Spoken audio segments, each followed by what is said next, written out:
दोस्तों, इसराइल की जो कारस्तानी है उस पर लगातार अब दुनिया की नजर पड़ रही है और यही वजह है कि इसराइल और बेंजामिन नेतन्याहू जबरदस्त दबाव में हैं। दरअसल इसराइल की आवाम तो खुद बेंजामिन नेतन्याहू के खिलाफ मुजाहरे कर रही है और बहुत जोरदार मुजाहरे कर रही है। लेकिन आपको ये बताते हैं किस तरह से इसराइल पर दुनिया की नजर है। और सबसे पहले आप ये देखिए कि किस तरह से फ्रांस के अलग अलग शहरों में, खासतौर से पेरिस में जबरदस्त मुजाहरे हुए हैं।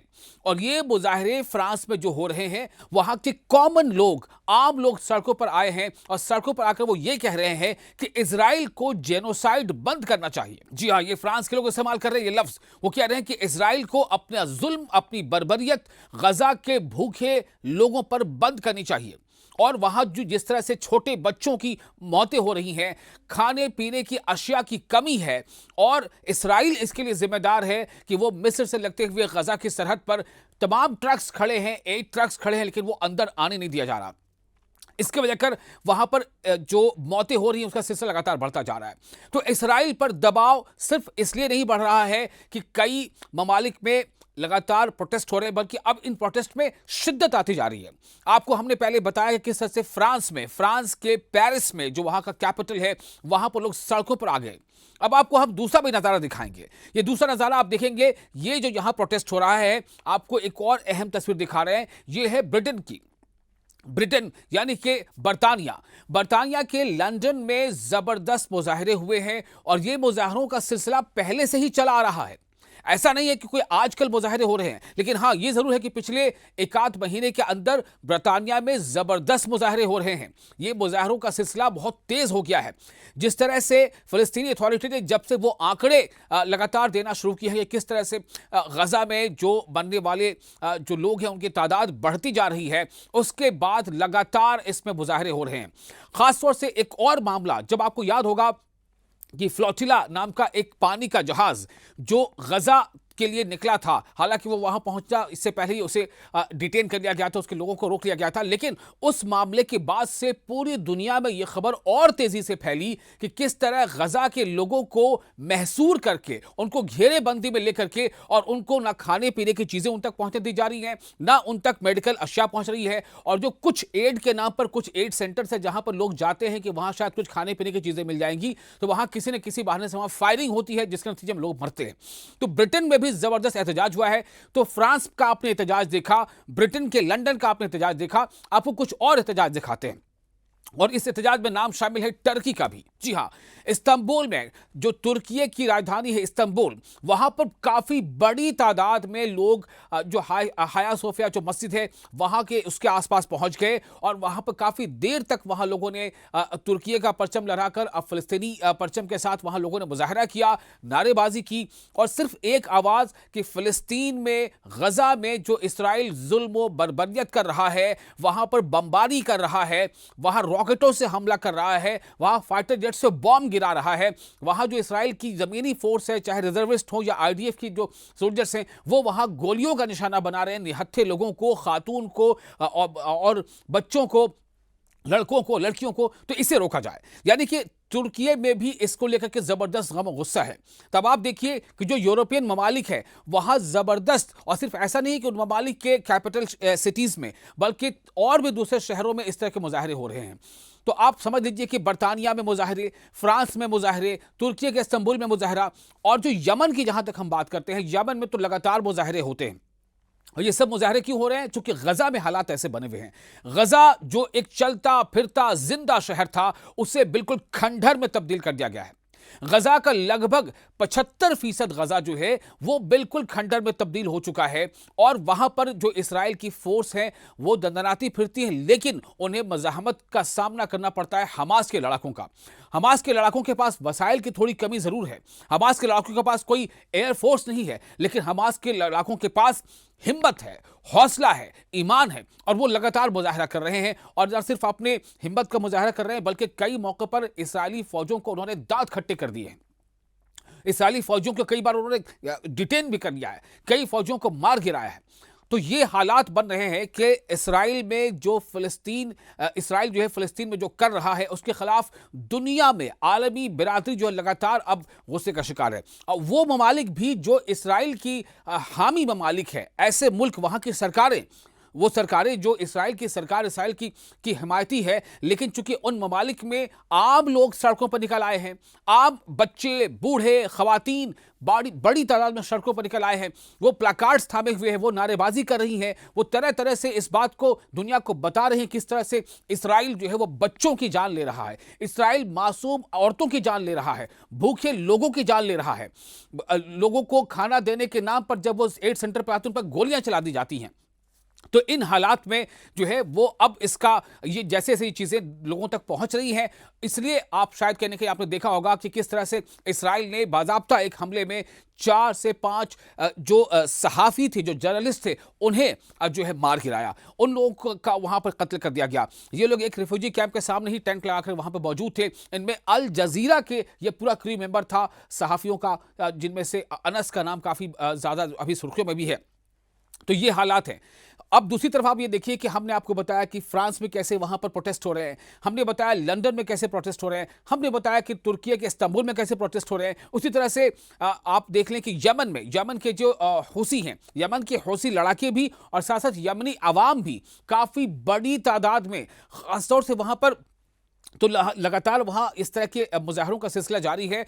जुमे के दिन खासतौर से ये मुजाहरों में काफ़ी शिद्दत आ जाती है, लेकिन उसके अलावा भी लगातार वो मुजाहरे कर रहे हैं। न सिर्फ वो मुजाहरा कर रहे हैं बल्कि वो अपनी हुकूमत से ये बार बार मुतालबा करते हैं कि हमें मौका दो, हम जो है गजा जा करके और गजा के लोगों के साथ मिलकर हम इसराइल का मुकाबला करेंगे। तो यमन के लोग काफ़ी जिंदा दिली का सबूत दे रहे हैं और इसी का नतीजा है कि आप देखिए कितनी बड़ी तादाद में यमनी लोग जो है वहां पर मौजूद हैं। यमनी लगातार प्रोटेस्ट करते हैं, मुजाहरे करते हैं। इन सब के अलावा और भी कई जगहों पर इस तरह के मुजाहरे हो रहे हैं। उसमें इटली के भी मुजाहरे भी शामिल हैं। इटली में मुजाहरे हो रहे हैं, आप यकीन मानिए, इटली में मुजाहरा, जापान में मुजाहरा, ब्राज़ील में मुजाहरा, स्लोवेनिया में मुजाहरा। कई मुल्कों की अवाम तो अब यहाँ तक कह चुके हैं कि ये अब बहुत ज़रूरी हो गया है कि इसराइल ये अपना जुल्म व बर्बरियत बंद कर ले, वरना हम इसराइल से कई तरह के जो ताल्लुकात वो मुनक़ता कर लेंगे। इसमें एक नया नाम शामिल हो गया ऑस्ट्रेलिया का। ऑस्ट्रेलिया के सिडनी में अभी 3-4 रोज कबल ही जबरदस्त वहां पर मुजाहरा हुआ था। बताया जा रहा है कम से कम नहीं भी तो 3 से 4 लाख लोग सड़कों पर निकल आए थे। अब आप सोचिए कि ऑस्ट्रेलिया में ये मुजाहरे हो रहे हैं। हालांकि लोगों को उम्मीद थी कि जो अरब ममालिक है वहां भी कुछ मुजाहरे होंगे इस तरह से, लेकिन वहां पर मुजाहरों की अभी तक शिद्दत देखी नहीं जा रही है। इस पर काफी सवाल भी खड़े हो रहे हैं। लेकिन ऑस्ट्रेलिया में मुजाहरा हुआ है, पेरिस में मुजाहरा, लंदन में मुजाहरा, ऑस्ट्रेलिया में मुजाहरा, तुर्की के इस्तांबुल में मुजाहरा और जापान में मुजाहरे हो रहे हैं इसको लेकर के। जापान के साथ साथ आप देखिए माल्टा में मुजाहरे हो रहे हैं, स्लोवेनिया में मुजाहरे हो रहे हैं, नीदरलैंड में मुजाहरे हो रहे हैं। तो इन तमाम मुजाहरों में शिद्दत है और इसी की वजह से कहीं ना कहीं नेतन्याहू जो चाहते हैं कि वो जल्द से जल्द पूरे गजा पर अपना कंट्रोल जो है वो हासिल कर लें, उनमें ये दिक्कतें आ रही हैं। क्योंकि नेतन्याहू को शायद हो सकता है एक सनक सवार हो, लेकिन नेतन्याहू की काबीना में कुछ ऐसे वजीर भी हैं जो उन्हें बार बार ये आगाह कर रहे हैं। नेतन्याहू के साथ जो वहां पर इसराइल की फोर्स है, इसराइल की फोर्स में कुछ अहले आला अफसरान हैं जो आगाह कर रहे हैं कि कहीं ये लेने का देना ना पड़ जाए। जिस तरह से इसराइली अवाम के खिलाफ अब आलमी सतह पर गम गुस्सा पाया जा रहा है, इसराइल के खिलाफ खासतौर से, कहीं ऐसा ना हो कि इसराइल के लोगों को इस गुस्से का शिकार आने वाले दिनों में अलग अलग मुल्कों में होना पड़े। इससे वो बाब आगाह कर रहे हैं और वो ये कह रहे हैं कि जो बेंजामिन याहू का जो नेतन्याहू का जो अपनी उनकी एक मंशा है कि किसी भी तरह से हम पूरे गजा पर कंट्रोल कर लें, इसके खिलाफ हमास ने भी सख्त वार्निंग दी है। हमास का यह कहना है कि ऐसा करना इसराइल की बहुत बड़ी भूल होगी और हम हरगिज ऐसा होने नहीं देंगे। तो आप समझ लें कि हमास, जिसने हाल ही में अभी हमास ने बाकायदा हथियारों के साथ वहां पर अपना एक प्रोटेस्ट भी किया था और खुद को ये दिखाया था कि अभी हम हैं यहाँ पर, हमास की अभी मौजूदगी है। तो अब सवाल ये पैदा होता है कि हमास के सहारे, हमास के बहाने से इसराइल जो जुल्म और बर्बरियत कर रहा है, जो फिलिस्तीनी अथॉरिटी का आंकड़ा है उसके मुताबिक 60,000 से ज्यादा वहां पर आम लोगों की हलाकतें हो चुकी हैं, आम लोगों की, जिसमें बूढ़े, बच्चे, जवान सब शामिल हैं। और इन 60,000 से ज्यादा लोगों में से 18,000 से ज्यादा सिर्फ बच्चे हैं। आप अंदाजा करें, 18,000 से ज्यादा बच्चे अगर 670 दिनों के आसपास के इस दौरान में मारे जाते हैं तो क्या ये बच्चे क्या आतंकवादी हैं, क्या ये बच्चे टेररिस्ट हैं? इसी सवाल को उठाया है प्रियंका गांधी वाड्रा ने। प्रियंका गांधी वाड्रा जो हिंदुस्तान में कांग्रेस पार्टी की जो है वो मेंबर पार्लियामेंट है, उन्होंने ये बात की है। उन्होंने एक ट्वीट किया है, पोस्ट में ज़बरदस्त तनकीद की है, इसराइल को इसके लिए निशाना बनाया है और ये कहा है कि इसराइल जो है वो दरअसल वहाँ पर एक इस तरह की हरकत को अंजाम दे रहा है जिसकी मिसाल तारीख में नहीं मिलती। उन्होंने कहा है कि वहाँ पर औरतों को, बच्चों को निशाना बनाया जा रहा है और ये सब कुछ हो रहा है आतंकियों को मारने के नाम पर। तो क्या ये बच्चे आतंकी हैं? 18,000 से ज़्यादा बच्चे जो मारे गए, क्या वो आतंकी थे? जिसमें 80,000 के आसपास जो अभी तक एक गैर मुसद्दक़ा रिपोर्ट है, लेकिन फ़लस्तीन अथॉरिटी की रिपोर्ट उसके मुताबिक ये तादाद 70,000 तक पहुंच चुकी है। तो इन 70,000 में अगर 30 से 40,000 ख़वातीन हैं, तो क्या ये आतंकवादी थी? ये सवाल उठाया जा रहा है। तो आप देखें जिस तरह से लगातार दबाव बनता जा रहा है, उस दबाव का ही नतीजा है कि बेंयामिन नेतन्याहू अभी तक अपनी उस मंशा को अंजाम नहीं दे पाए जिसके तहत वो पूरे गजा पर कंट्रोल चाहते हैं। हालांकि एक बात ये उठ रही है कि वो शायद कुछ वजह से इंतजार है, क्योंकि हाल के दिनों में आपको बता दें कि 15 अगस्त बहुत ऐसी तारीख है जब 15 अगस्त को मुलाकात होने वाली है डोनाल्ड ट्रंप की और व्लादिमीर पुतिन की। तो इस मुलाकात के बाद उम्मीद है कि बहुत सारी इसमें तब्दीली आ सकती है, जबकि जितने ममालिक हैं जो इसराइल के खिलाफ मुजाहरे कर रहे हैं, इसराइल के खिलाफ बयानात दे रहे हैं, खासतौर से उन ममालिक की सरकारें जिनमें शामिल है फ्रांस, जिनमें शामिल है बरतानिया, जिनमें शामिल है ब्राजील, जिसमें शामिल है माल्टा, जिनमें शामिल अब हो गया है ऑस्ट्रेलिया, ये तमाम लोग ये कह रहे हैं कि हम फ़लस्तीन के सपोर्ट में तब आ सकते हैं जब सिक्योरिटी काउंसिल में इसको लेकर के एक मीटिंग होने वाली है, एक इजलास होने वाला है सितंबर के महीने में। और सितंबर के महीने में हम जो है फ़लस्तीन को 2 स्टेट थ्योरी के तहत हम फ़लस्तीन को एक अलग स्टेट की मान्यता देंगे, उसे अप्रूवल देंगे। तो ये दबाव का ही नतीजा है जो अलग अलग मुल्कों, खासतौर से यूरोपियन ममालिक के जो कैपिटल सिटीज़ है या दूसरे और शहर हैं, उन शहरों के लोग, उन शहरों के आम लोग सड़कों पर आकर के जिस तरह से बेंयामिन नेतन्याहू के खिलाफ, इसराइल की सरकार के खिलाफ, इसराइल की आर्मी के खिलाफ जो मुजाहरे कर रही है, जो मुजाहरे प्रोटेस्ट कर रहे हैं, उसका असर है, उसके असर का नतीजा है कि उन मुल्कों की सरकारें भी जो है अब वो इसराइल के इस इक़दाम के खिलाफ आवाज लगा रही हैं और इसराइल की सरजनिश कर रही हैं। इसराइल के साथ ताल्लुकात को खत्म करने की जो है वो अब ऐसी बातें कर रही हैं।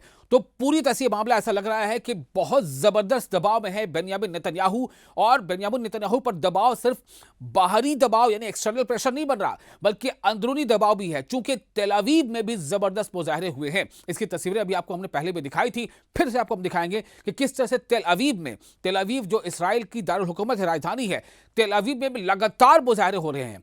और इन मुजाहरों को करने वालों में खास तौर से जब से वो वीडियो वायरल हुआ है जिसमें यावोर को दिखाया गया कि किस तरह से यावोर एक जो फ़लस्तीन के जो हमास जो कारकुन हैं उनकी क़ैद में जो इसराइली एक कैदी है, वो खुद एक विजुअल में दिखता है कि वो अपने लिए कब्र खोद रहा है। वो कह रहा है कि मैं अपने लिए कब्र खोद रहा हूँ, चूँकि मैं धीरे धीरे मौत के करीब जा रहा हूँ।